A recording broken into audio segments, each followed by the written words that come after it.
Bonjour, je suis Mathieu Vico, je suis directeur général délégué pour l'ICAM. Bonjour, je suis Hélène Catrings et je suis référente ICAM formation continue à l'ICAM site de Lille.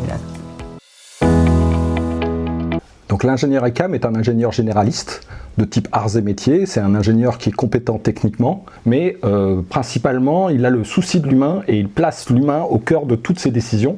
C'est un ingénieur qui a une vision systémique des problèmes et qui place aussi le souci du bien commun dans ses préoccupations principales.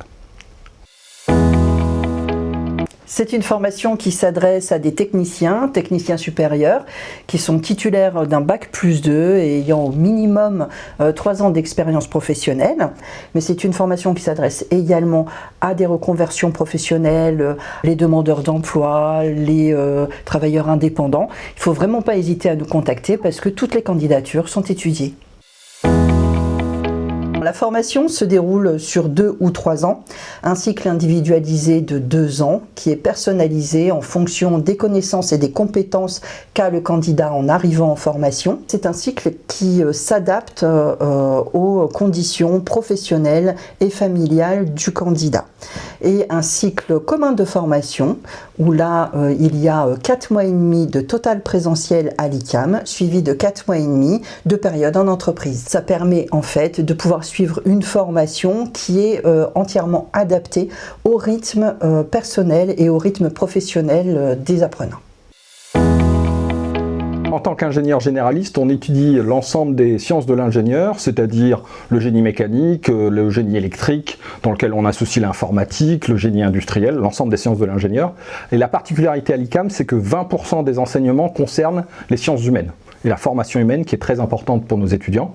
Et en plus de ça, on a une pédagogie spécifique qu'on appelle expérimenter, relire, discerner, qui est une méthode qui permet à nos étudiants à prendre du recul et à prendre des décisions fondées.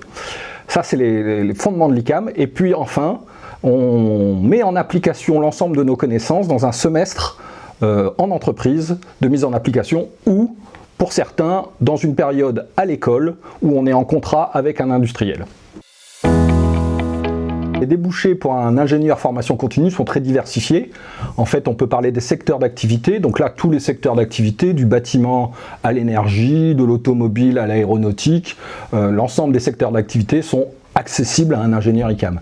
Et ça, c'est pour la partie des activités. Mais alors, si on parle des fonctions qu'on peut occuper en entreprise, là, évidemment, on a les fonctions les plus classiques, les fonctions de production, de maintenance, de qualité, de bureau d'études. Mais on retrouve aussi des ingénieurs ICAM dans des fonctions commerciales, achat, contrôle de gestion. Voilà. Donc en fait, c'est un ingénieur qui peut évoluer avec différents secteurs d'activité et différentes fonctions. Et puis l'évolution fait qu'il y a une prise de responsabilité avec du management qui arrive avec le temps. Il y a plusieurs modes de financement possibles. On peut passer par les OPCO, les opérateurs de compétences, si la formation est soutenue par l'entreprise.